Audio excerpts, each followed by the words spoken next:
walihojiwa na kuandikisha taarifa zao. Mzozo wa malisho kwa wafugaji na mifugo wao katika kaunti ya Taita Taveta umekwepo kwa muda. Wafugaji wa ngamia kutoka kaunti jirani wanadaiwa kuingia katika kaunti hiyo kwa madhumuni ya kusaka malisho kwa mifugo wao. Hata hivyo, wenyeji ambao kwa wingi ni wakulima hughadhabishwa na ngamia kuyavamia mashamba yao. Hatima ya hayo ukiwa uhasama, kisha mapigano na hatimaye mauaji. Kufikia mwezi Juni mwaka huu 2019, inakadiriwa kwamba ngamia wasiopungua 80 wameuawa.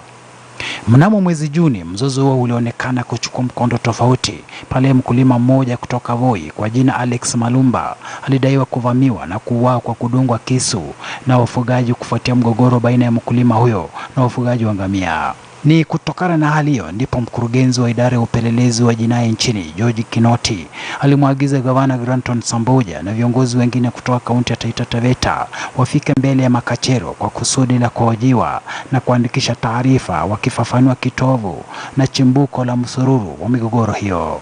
These summons were also extended to my senator. He was here. He just finished recording his statement. Also Mwatate, Member of Parliament.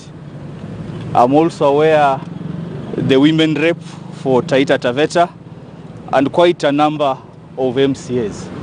And the issue is very simple. It has everything to do with the camels matter and the security. Wafugaji ambao waleta ngamia wao katika kaunti ya Taita Taveta wamekuwa wakidai kwamba hatua hiyo inatokana na mkataba na makubaliano baina yao na wamiliki binafsi wa mashamba.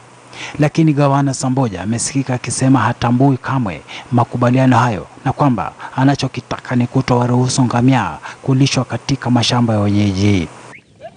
Ile hasara hii vitu natoka ni kama ya milioni 15 na ukihesabu maziwa yao ni kama milioni 30. Sababu hii vitu kila mishomezi tunapata 1,600. Sasa kwa hivyo hasara inakuwa kubwa. Gavana Samboja na viongozi wa Taita Taveta walifika katika makao makuu ya DCI ili kutoa taarifa kuhusu sehemu za uchochezi wanazodaiwa kuzitoa katika majukwaa tofauti. As leadership, it is our responsibility to maintain law and order. Wafugaji wamekuwa wakiwatuhumu viongozi wa Taita Taveta kwa kukuza uhasama kupitia sehemu za chuki. Aidha, wafugaji hao wamekuwa wakisisitiza kwamba uhalali wa kuwalisha mifugo wao katika kaunti ya Taita Taveta ni halali na kwamba hapana yeyote anayeweza kutilia shaka mikataba baina yao na wamiliki wa mashamba.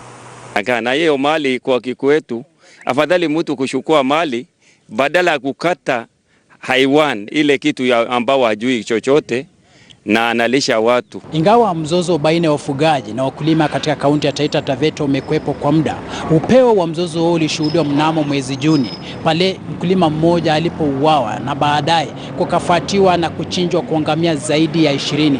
Na Jumatatu viongozi kutoka kaunti ya Taita Taveta walialikwa kufika katika makao makuu ya idara ya jinai ili kuandikisha taarifa. Shadrack Miti,